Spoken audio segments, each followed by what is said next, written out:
जो रोज होता है, आप लोग मेरे को तो जानते ही हैं, वही होगा। ठीक है, और आप तो लिख दिया वो दिखा दीजिए।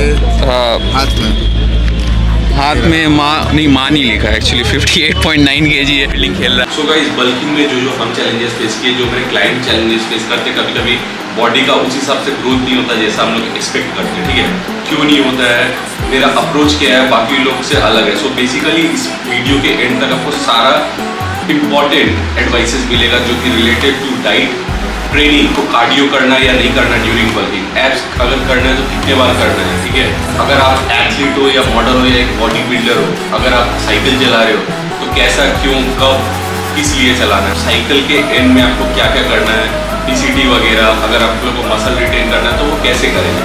सो इसमें कंप्लीट गाइड मिलेगा। सो गाइस, वीडियो को एंड तक देखिएगा, कहीं मत जाइएगा। और अगर चैनल पे नए हो तो like, share, comment and subscribe करना मत भूलना। बात करते हैं डाइट का। कटिंग के वक्त क्या होता है ना, सब लोग सीरियस रहते हैं, तो डाइट के साथ कोई मजाक नहीं करते, आराम से जो खाना है वो खाने की भी कट करना है, आईना में देखना है, लोगों को दिखाना है। लेकिन जब बल्किंग करते हैं तो उन लोगों का खाने का लिमिटेशन नहीं रहता, कुछ भी कोई आसपास खा रहा है खा लेते हैं। लेकिन मेरा कहना ना गाइस, जो इंसान अगर अच्छे से बल्क कर पाए ना, वो एक्चुअल डिसिप्लिन में रहता है एज पर मी। इसीलिए मैं इस बार अपने बल्किंग में बहुत सीरियस हो गया। डर्टी बल्किंग तो आप लोगों को करना ही नहीं है, वो आउट ऑफ ऑप्शन है। ठीक है, डर्टी बल्किंग मतलब आप कैलोरीज ले रहे हो, बर्गर से, पिज्जा से, मोमोज से, वो सब आपको करना ही नहीं है, वो आउट ऑफ द लीग है। अगर आप लोग को डर्टी बल्किंग करना है, चीट मील करो। ठीक है, चीट मील 1 से 2 दिन करो बिफोर नेक्स्ट डे, या फिर आपका जो वीक बॉडी पार्ट है वो डे। वो क्या होगा, आपका शटल हो जाएगा, वो जो भी बैड टास्क रहेगा शटल हो जाएगा, आपको अच्छा पंप देगा, आपको अच्छा एनर्जी प्रोवाइड करेगा। और जब हम बात करते हैं क्लीन बल्क और लीन बल्क के बारे में, क्लीन बल्क का क्या है डिफरेंस, यही होता है लीन बल्क में सिर्फ 300 to 500 कैलोरीज सरप्लस जाता है, जो कि बोला जाता है कि एक लीन बल्क पीरियोडिकली होता है। ठीक है, वेट आस्ते आस्ते बढ़ेगा आपका, 0.25 kg के करीब आस्ते आस्ते करके वेट बढ़ेगा, 0.25 to 0.5 kg। Again it depends on human to human. Clean bulk के बारे में बात कर रहे हैं, इसका मतलब ये होता है कि आप क्लीन फूड खा रहे हैं। ठीक है, आप ज़्यादा कैलोरीज भी कभी कभी कंज्यूम कर रहे हैं, मगर क्लीन फूड से उसका फायदा यही होता है, जब आप कट करते हो वो सब जो फैट आया है, क्योंकि देखिए आप एक्स्ट्रा कैलोरीज दे रहे हो ना जब बॉडी को, तो फैट आएगा ही आएगा। आपको दरकार है लेट्स से 2500 कैलोरीज, लेकिन आप बॉडी को दे रहे हो अराउंड 3000, या फिर समझिए अराउंड 3500। मैं तो 4500 तक दिया हूँ, क्योंकि मेरा बॉडी का रिक्वायरमेंट 2500 कैलोरीज था। उस समय क्या होता है, वो सब जो कैलोरीज गेन होता है बॉडी में, उस समय क्या होता है, जो फैट गेन होता है वो आराम से चला जाता है। यही फायदा होता है क्लीन बल्क। और कैलोरीज का जब हम बात करें, हम यही आप लोग को सलाह देना चाहते हैं ना, जरूरी नहीं है 300 to 500 सरप्लस जाना। आप लोग 700, 1000 सरप्लस भी पहले करके देख सकते हो, उसको मेंटेन रखो। ठीक है, वो क्या होगा, एक टाइम पे फैट आएगा, फिर एक टाइम पे ऐसा हो जाएगा ना, आपका इंटेंस ट्रेनिंग के कारण आपका मसल हार्डनेस होने लगेगा। बहुत जन होते हैं क्या करते हैं, 300, 500, 300 कैलोरी सरप्लस करते हैं, लेकिन उन लोगों को बहुत टाइम लग जाता है ग्रोथ में, क्योंकि हो सकता है उनका मसल और भी खाना मांग रहा हो। बल्किंग के वक्त you have to go insane. 300 से 500 मेरे हिसाब से जरूरी नहीं है, आप लोग 700 से 1000 कैलोरीज भी जाओ सरप्लस, लेकिन मैक्रोज का ध्यान रखो। मान लीजिए प्रोटीन, कार्ब्स, फैट्स आप लोग 40%, 30% ले रहे हैं, या फिर उसका रेशियो 50%, 30%, 20% प्रोटीन, कार्ब्स, फैट, वो रेशियो को मेंटेन करके चलना है। आपका शरीर में मैक्रोज कितना जा रहा है, मान लीजिए हम 4000 कैलोरीज खाना ले रहे हैं, तो 50% क्या होगा, 2000 कैलोरीज हम कार्ब से ले रहे हैं, 30% क्या हो जाएगा, 1200 कैलोरीज हम इससे ले रहे हैं प्रोटीन से, और 20% यानी 800 कैलोरीज हम फैट से ले रहे हैं। ये रेशियो मेरे को कॉन्स्टेंट 7 डेज मेंटेन करना होगा। और अगर आप चीट फूड कंज्यूम करना चाहते हैं तो पहले अपना कैलोरीज का रिक्वायरमेंट मीट करिए। ठीक है, उसके बाद आप चीट फूड ले सकते हैं, चीट मील 1 मील करके ले सकते हैं by the end of the week, 2 दिन, अगर आप लोग को एफिशिएंट बल्किंग करना है, रियली एफिशिएंट बल्किंग करना है। सो गाइस, जब बात करते हैं हम लोग ट्रेनिंग का इंटेंसिटी बहुत खंगर वाला होना चाहिए, और रेप्स क्या होना चाहिए, ये सब भी, रेप्स, सेट्स, ये सब भी बात करते हैं। सबसे पहला बात देखिए, जो मसल में डेफिनेशन चाहिए आपको, जैसे फॉर एग्जांपल, ठीक है, ये देखिए मेरा बाइसेप्स का ब्रैकी रेडियलिस, ये साइड वाला पोर्शन बहुत सही है, तो हैमर कर्ल्स में हम उतना रेप्स नहीं निकालेंगे। ठीक है, लेकिन मेरे को पीक मेरा वीक है, आप लोग देख पा रहे हो, पीक मेरा बहुत वीक है, बाइसेप्स का पीक वीक है। सो जितना भी पीक का एक्सरसाइज है, जैसे कर्ल्स यानी क्रीचर कर्ल्स हो गया, नॉर्मल कर्ल्स हो गया, वो सब में क्या है, हम हाई रेपिटेशन से स्टार्ट करते हैं। मतलब हम इवन 50 रेपिटेशन में पहला सेट गए, वार्म अप सेट बहुत इंपॉर्टेंट होता है। एटलीस्ट 2 वार्म अप सेट रखिए, 4 वर्किंग सेट बल्किंग के दौरान। 5 to 6 टोटल सेट्स आप मारिए, ठीक है। और जिसमें जैसे लेग्स का बात करते हैं, लेग एक्सटेंशन में आपको बेसिकली वो मसल डिफाइन करता है। तो ये नहीं है कि वो 12 से 15 रेप्स आप 3 सेट किए हो गया। मेरा कहना है कि आप पहला रेप्स में 50 रेप्स 40 to 50 रेप्स जाइए, ठीक है। और मतलब इंटेंस होना चाहिए आपके इसमें। अभी हम हाल में आप लोग भी देखे होंगे रील्स पे शिवम और डेविड लाइट का वीडियो, लोग बहुत क्रिटिसाइज कर रहे थे डेविड लाइट को। जब शिवम बोल रहा था कि तुम रुक क्यों गए वर्कआउट करते करते, बोला कि हम बचा रहे थे फ्यूल अपना नेक्स्ट वर्कआउट के लिए। तो बोला भाई इसीलिए तुम्हारा ग्रोथ नहीं हो पा रहा, why we save our fuel for the next workout. मतलब अगर आप लोग को इंटेंस जाना है तभी ग्रोथ होगा, यही कहना है। और intense in terms of weight ये सब नहीं देखा जाता, in terms of muscle failure तक जाना है। जब आपका 1 से 2 टैंक में बचे, ठीक है, या फिर नहीं बचे, लास्ट सेट्स के दौरान आपका कोई भी मतलब रेप्स बचना नहीं चाहिए टैंक में, मतलब आप मैक्सिमम जो हुआ आप देखिए, ठीक है।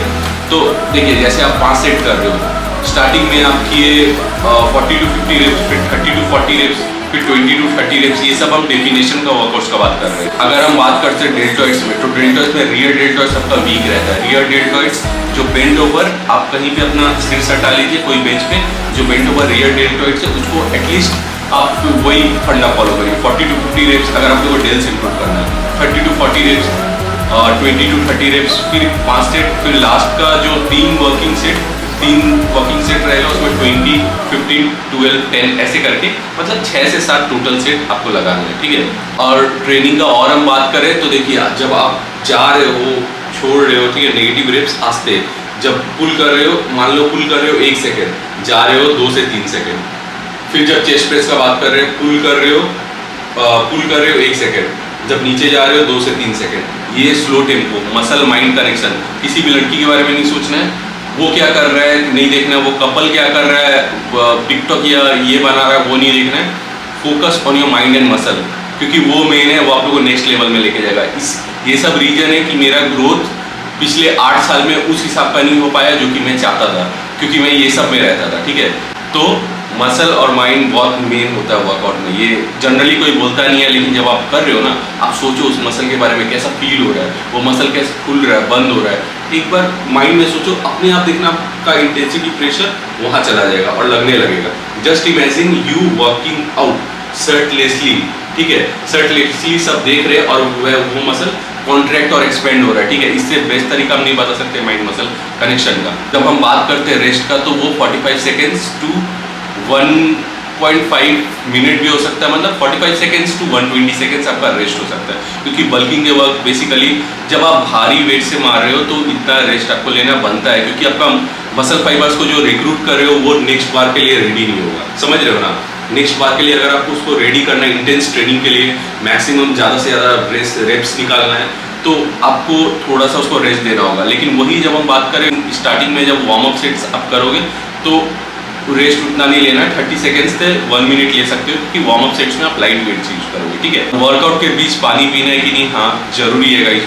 वर्कआउट के बीच में पानी आप घूम के पीते रहो, क्योंकि जब आप पानी पियोगे ट्रांसपोर्टेशन ऑफ मिनरल्स होगा बॉडी में, ठीक है। तो कोई भी मसल्स पार्ट वीक नहीं रहेगा, सब मसल्स फुलर रहेगा, अच्छा दिखेगा, पंप दिखेगा, ठीक है। और सॉल्ट सब लोग काटते हैं, हम रिकमेंड करेंगे सॉल्ट वगैरह एकदम मत काटना गाइस। बल्क के समय में यू नीड मोटिवेशन, ठीक है, क्योंकि एब्स बहुत जन का नहीं रहता है, बल्क के समय में गायब हो जाता है। So you need hell lot of motivation, so don't cut water और सॉल्ट। सो गाइस अब हम बात करते हैं, बहुत जन का फेवरेट रहता है ये पार्ट, साइकिल का, ठीक है। साइकिल का कोई ऐसे होता नहीं है, ठीक है। साइकिल एक जरा सा आपको एनहांस बनाता तो है, लेकिन मेन डाइट और training, years of diet training struggles आपका नतीजा रहता है, जो एक बड़ा बॉडी बिल्डर उस स्टेज पे खड़ा रहता है। सो एनीवेज गाइस, जब हम बात करते हैं साइकिल का, अगर आप एथलीट हो या बॉडी बिल्डर हो या मॉडल हो, ठीक है, तभी आप साइकिल चलाना, नहीं तो कोई दरकार नहीं है।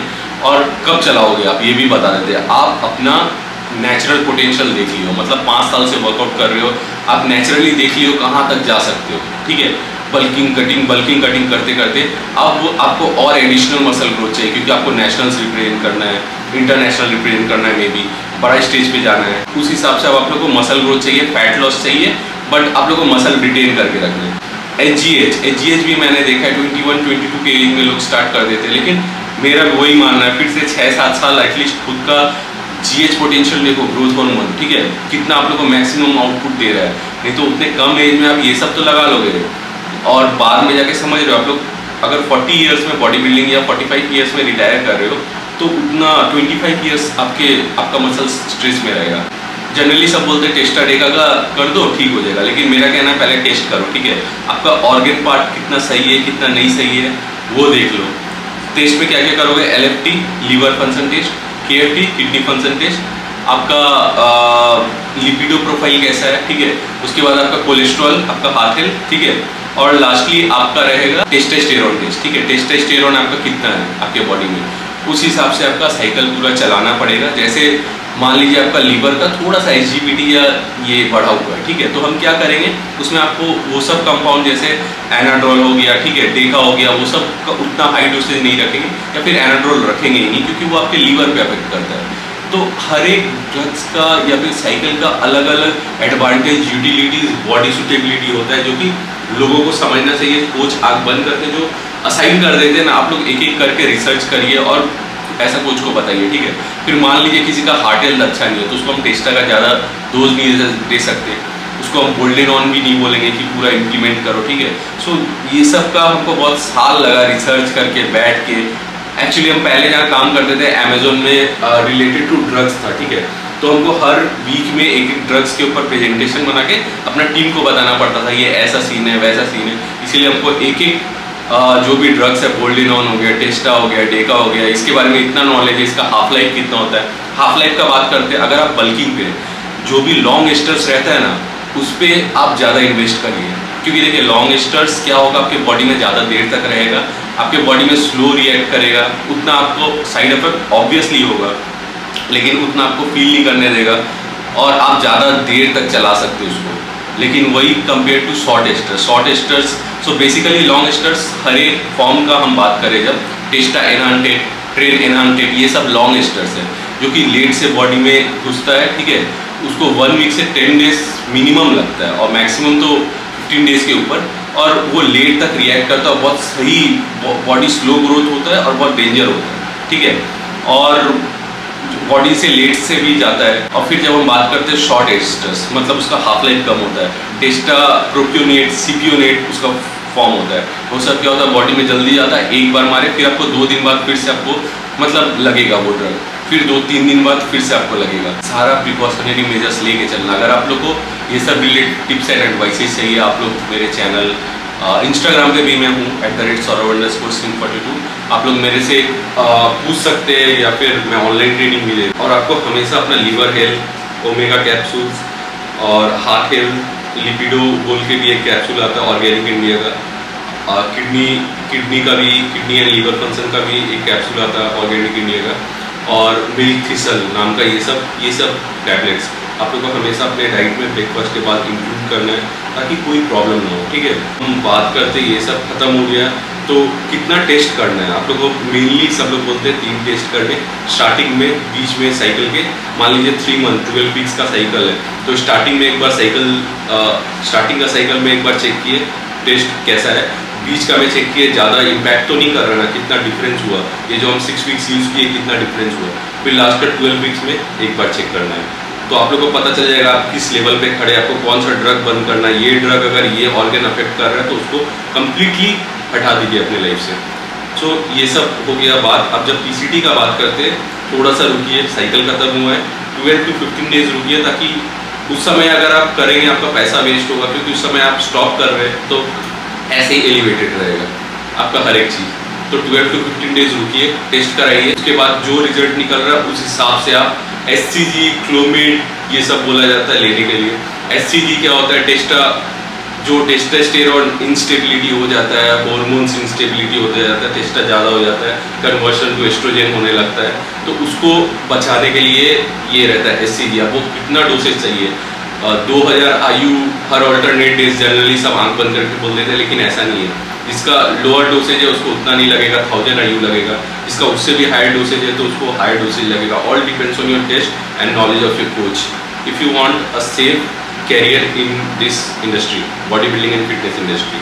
फिर आप लोग को डाइट तो गाइस हमेशा क्लीन, ओट्स, ठीक है, वेजीज रखना ही रखना है, आलमंड्स, नट्स, ये सब आपका बाइबल, मतलब ये सब आप लेके चलिए, जितना हाई फाइबर फूड खा सके आप लोग का बेनिफिशियल होगा। हेल्दी फैट्स हो गया, एवोकेडो तो कॉस्टली पड़ता है, तो ये आलमंड्स वगैरह भी आप ले सकते हो, ठीक है। तो ओवरऑल देखो, अगर आप सेफ खेल रहे हो, आपका कोच नॉलेजेबल है, coach is required for this kind of stuffs. अगर आपका कोच नॉलेजेबल है, और मैं बोलूँगा आपकी नॉलेज गेन करो। अगर आपको इस इंडस्ट्री में सर्वाइव करना है, फिटनेस इंडस्ट्री में रहना है, तो नॉलेज इज़ द वाइटल की रोल। क्योंकि आप लोगों को पता है, हम लोग फुटबॉलर या क्रिकेटर से भी हम लोग का प्रोफेशन बहुत हटके है। उन लोग आज थोड़ा सा पॉपकॉर्न खा लिए, लेकिन हम लोग को कल ये रहता है कि आज हम अगर एक पॉपकॉर्न भी खाते हैं तो कल मेरे बॉडी में वाटर होल्ड करेगा कंपटीशन के वक्त, और वो कोच को दिख जाएगा, या फिर स्टेज पे जाएंगे वो दिख जाएगा। फिर हम लोग को वो जो प्लेस हम लोग डिजर्व करते हैं वो नहीं मिलेगा, उतना पैसा नहीं मिलेगा, उतना रिकॉग्निशन नहीं मिलेगा, ओवरऑल चैंपियन नहीं बन पाएंगे। मतलब हम लोग का स्पोर्ट्स अलग रहता है, ठीक है, इनकम्पेरेबल। वो अलग बात है, उतना इज्जत नहीं मिलता है। कुछ महान इन्फ्लुएंसर्स के कारण इंडिया, मैंने कभी सुना नहीं कि डेविड लाइट आके शिवम को थोक रहा है, ठीक है, और बोल रहा है कि हम यहाँ पे रहेंगे। कभी रैमोन आके शिवम से क्या बोलते हैं, मारपीट कर रहा है इधर में, लेकिन यहाँ पे इंडिया में वही सब स्वैग रहता है, और वही उससे ही लोग जब खुश होते हैं। एनीवे, हमको उन लोग से कुछ लेना देना नहीं है। आपको important thing is I want to impart my information, ठीक है, और वो मेरे को प्लेटफॉर्म मिल रहा है through YouTube. I am more than happy, you know. So guys, any doubts related to this you can clarify on my Instagram, and that is Saurav_Singh42. So guys, see you on another side of the video. See you in another video. Till then, take care. Have a safe time.